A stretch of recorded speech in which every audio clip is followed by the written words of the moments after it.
सुबह सबके उठने से पहले मेरी दिनचर्या शुरू हो जाती है। किचन की बत्ती सबसे पहले मैं जलाती हूँ और सबसे आखिर में मैं ही बुझाती हूँ। कभी बच्चों की फाइलें खोजती हूँ, कभी पति के रुमाल को ढूंढती हूँ। मेरे पास कोई ऑफिस नहीं है, कोई छुट्टी नहीं, पर हर दिन मेरा टाइम टेबल सबसे सख्त होता है। मैं थकती भी हूँ, पर कह नहीं पाती। कभी कभी लगता है क्या मैं सिर्फ एक हाउसवाइफ हूँ?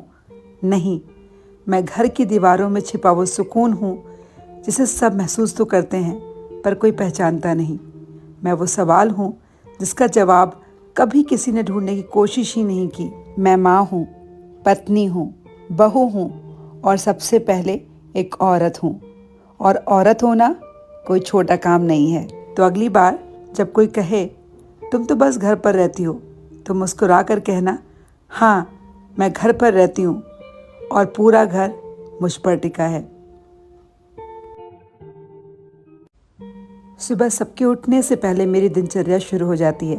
किचन की बत्ती सबसे पहले मैं जलाती हूँ और सबसे आखिर में मैं ही बुझाती हूँ। कभी बच्चों की फाइलें खोजती हूँ, कभी पति के रुमाल को ढूंढती हूँ। मेरे पास कोई ऑफिस नहीं है, कोई छुट्टी नहीं, पर हर दिन मेरा टाइम टेबल सबसे सख्त होता है। मैं थकती भी हूँ, पर कह नहीं पाती। कभी कभी लगता है क्या मैं सिर्फ एक हाउसवाइफ हूँ? नहीं, मैं घर की दीवारों में छिपा वो सुकून हूँ जिसे सब महसूस तो करते हैं पर कोई पहचानता नहीं। मैं वो सवाल हूँ जिसका जवाब कभी किसी ने ढूंढने की कोशिश ही नहीं की। मैं माँ हूँ, पत्नी हूँ, बहू हूँ और सबसे पहले एक औरत हूँ। और औरत होना कोई छोटा काम नहीं है। तो अगली बार जब कोई कहे तुम तो बस घर पर रहती हो, तो मुस्कुरा कर कहना, हाँ मैं घर पर रहती हूँ और पूरा घर मुझ पर टिका है।